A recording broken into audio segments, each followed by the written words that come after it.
446, episode 84, 1864 2. Giliran ke 1864. Kami tidak berada di giliran ketiga, tetapi di garis dunia ke 1864. Saat saya melihat jendela atribut itu, gelombang kesadaran yang hampir tidak bisa saya cerna sekarang menabrak saya. Yu Jung Hyuk, ini adalah orang yang menghilang selama belokan ke 1863. Bagaimana mungkin itu bisa terjadi? Tapi, bukankah Yu Jung Hyuk melarikan diri dari menjadi karakter? Yu Jung Hyuk dari belokan ke 1863 lolos dari menjadi karakter karena belokan ketiga ada. Tetapi jika itu benar, lalu bagaimana ia bisa menjadi belokan ketiga Yu Jung Hyuk dari awal? Banyak pertanyaan terlintas di benak saya, dan hal terakhir yang muncul adalah percakapan terakhir saya dengan Teles 123. Aku sedang berpikir untuk mengirimimu hadiah khusus sebagai cara untuk mengucapkan terima kasih, Dok Janim. Hadiah, yang dibicarakan penulis, mungkinkah? Kuak. Kekuatan dongeng meluap, pemandangan sekitarnya dari pemandangan neraka mulai berubah. Dunia meratap dalam kesedihan, dan para dewa luar jatuh ke dalam ratapan. Dan pada tahap keputusasaan itu, sinar cahaya yang tipis dan mirip benang, tetapi jelas. Itu adalah cahaya pedang milik Dark Heavenly Demon Sword. Apakah kamu sudah mendapatkan kembali ingatanmu, lalu? Sekretif Plotter bertanya, tapi Yu Jung Hyuk tidak menjawab. Aku tahu mengapa dia tidak, tentu saja, jumlah ingatan yang meledak-ledak membuat kekacauan di dalam kepalanya, itu sebabnya. Bacaan saya tidak sempurna. Tidak peduli seberapa rajinnya saya membacanya, dan meskipun Yu Jung Hyuk bekerja bersama saya, secara fisik tidak mungkin untuk sepenuhnya memulihkan Yu Jung Hyuk ke 1863. Saat ia terhuyung-huyung, ingatan yang terpecah terus memasuki kepalanya. Makanlah kotoran, Yu Jung Hyuk. Kenangan indah. Yu Jung Hyuk, duduk. Kamu anak dari. Ini bukan waktunya untuk berpikir tentang itu, idiot. Aku buru-buru membangunkan Yu Jung Hyuk. Karena, Heaven Saking Sword yang membawa status Hellscape sedang menebas ke arah hidungnya tepat pada saat itu. Bersamaan dengan, dentang, dua pedang berselisih sekali lagi. Serangan itu masih terasa sangat berat. Namun, itu tidak bisa ditolerir seperti sebelumnya. Kurung siku buka titik. Aku ingin bertarung denganmu. Untuk pertama kalinya, cahaya emosi mulai menyebar di mata Plotter yang dulu tetap tenang apapun yang terjadi. Yu Jung Hyuk, yang selamat dari cerita asli yang saya baca, dan yang melihat akhirnya, sekretif Plotter, sekarang berbicara kepada kami. Bajingan, kamu menghilang ke luar, tanpa sepatah kata pun. Saya tidak tahu apa yang dia bicarakan. Sepertinya Yu Jung Hyuk juga tidak tahu. Barang-barang yang saya baca dengan tergesa-gesa sangat tidak sempurna, dan karena itu, ada banyak lubang di ingatan Yu Jung Hyuk. Dia kemudian dengan marah meludahkan. Sepertinya aku harus mengajarimu bagaimana tidak berbicara dalam teka-teki. Great Fable, Demon Wellspring, telah mulai mendongeng. Fable hebat, obor yang menelan mitos, telah mulai bercerita. Fable, Hellscape of Eternity, berlanjut dengan penceritaannya. Fable yang kami bagikan didorong ke pedang iblis surgawi gelap secara bersamaan. Serangan berikutnya bentrok dengan Heaven Saking Sword. Dan saat dua Hellscapes bertabrakan, seluruh alam semesta terbuka di antara bilahnya. Itu pada dasarnya adalah Big Bang kenangan. Dua makhluk yang sangat mirip bertabrakan. Teori film terputus diaktifkan. Saat saya melihat pemandangan alam semesta, saya langsung menyadari fenomena mana yang akan terungkap di sini. Itu tidak lain adalah teori film terputus. Peristiwa serupa juga terjadi kembali ketika dua Shin Yusengs dari dua garis dunia yang berbeda bertemu. Ini adalah garis dunia baru. Kenangan ini diangkat ke permukaan setelah dua Yu Jung Hyuk yang persis sama berjalan di jalan yang benar-benar bertabrakan. Garis dunia semacam ini tidak mungkin ada. Ini adalah ingatan Plotter. Kenangan pada hari ia menemukan belokan ketiga ini. Menarik. Apakah ini benar-benar giliran ketiga? Sekretif Plotter tidak bisa melepaskan pandangannya dari cerita belokan ketiga yang diputar di depan matanya. Seseorang yang dia tidak kenal sedang memajukan cerita bersama dirinya dari belokan ketiga. Dia tidak bisa mengerti bagaimana hal seperti itu bisa terjadi.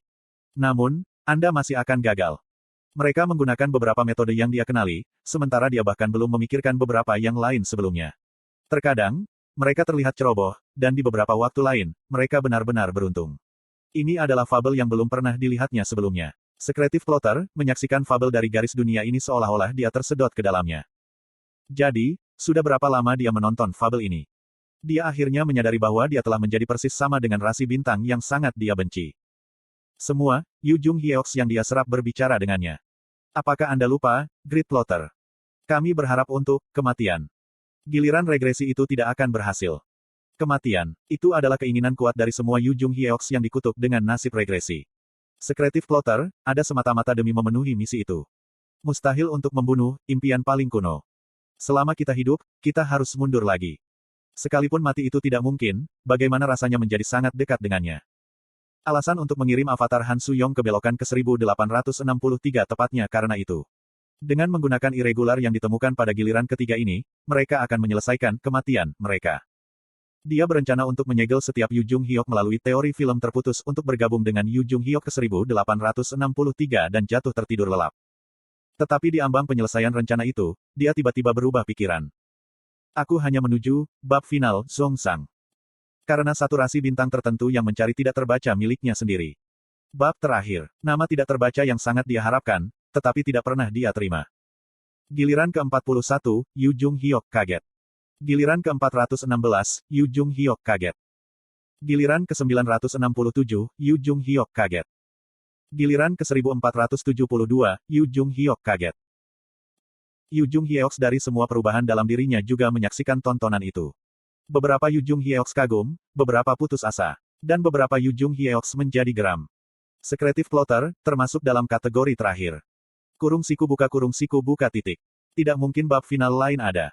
Dunianya telah berakhir. Dia telah mencapai kesimpulan dengan melalui cobaan dan kesalahan dari pergantian regresi 1863. Dia telah kehilangan segalanya, dan dia menyaksikan akhir dari semua skenario. Dan dia mencapai tembok itu. Dia tidak salah, dan dia ingin validasi untuk itu. Anggaplah Anda mencapai akhir dan menyelamatkan dunia melalui metode Anda. Jika demikian, apa yang akan Anda lakukan tentang dunia lain? Apa yang akan terjadi pada dunia lain yang tidak kamu selamatkan? Jadi, Secretive Plotter mengirim Kim Dok-ja ke belokan ke 1863. Dia membuat orang bodoh menyaksikan akhir cerita. Untuk memberitahunya, ini adalah kisah asli, yang sebenarnya. Untuk mengatakan kepadanya, ini adalah akhir dunia yang telah saya putuskan, dan tidak ada yang bisa mengubah fakta itu, apapun yang terjadi. Aku akan mengakhiri ceritamu untukmu. Namun, Kim Dok-ja, dia. Saya tidak akan kembali ke tikungan ketiga. Saya akan tetap di sini dan menyaksikan akhirnya dengan orang-orang di tempat ini.